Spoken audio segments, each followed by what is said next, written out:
La India, un país de contrastes. La India es un país diverso y caótico, con una sociedad empobrecida a pesar del rápido crecimiento económico de los últimos años.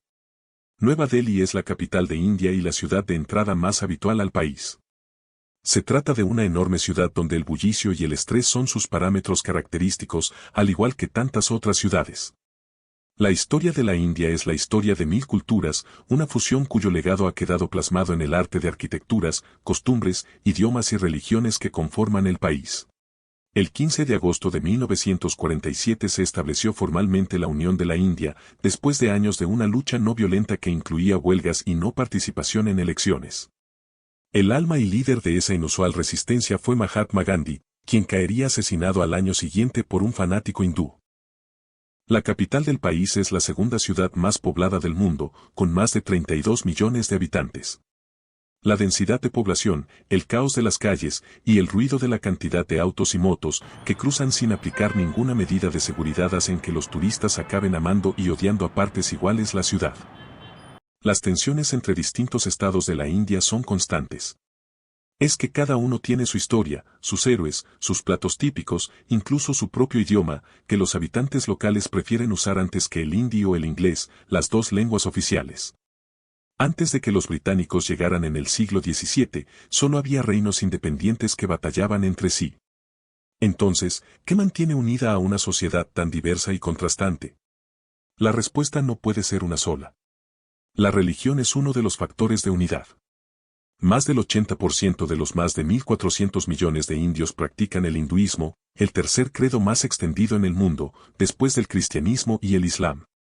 Más que una religión, el hinduismo es un conjunto de creencias, cultos y rituales que conforman una tradición tan desestructurada y descentralizada como la India misma.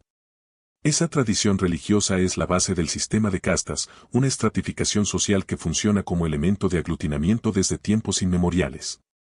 En la India de hoy, las castas sobreviven en las zonas rurales, aunque sus iniquidades resultan invisibles para los ojos del extranjero. India es una de las 10 economías más importantes del mundo por volumen de PIB. En los últimos 50 años, la India ha pasado de depender de la ayuda alimentaria a convertirse en un constante exportador neto de alimentos. Los cereales comestibles y las semillas oleaginosas siguen representando cerca del 80% de la superficie cultivada, aunque la India ha diversificado su producción con productos básicos de alto valor y se ha convertido en el mayor productor de productos agrícolas a nivel mundial.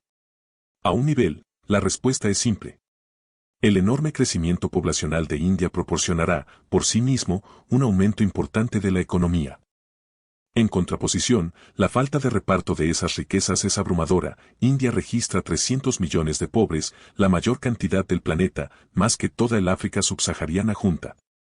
El enemigo común también juega su papel a la hora de mantener unido a un país. Al mismo tiempo que la India obtenía su independencia, las zonas de mayoría musulmana se separaban para formar un estado independiente, Pakistán. Desde entonces hubo 3 guerras entre ellos, aunque su enemistad es tan antigua que se conoce como el conflicto de los 1000 años. Paradójicamente, mientras uno se acerca a la frontera, la hostilidad aumenta a la misma velocidad que aumentan las similitudes geográficas y etnográficas.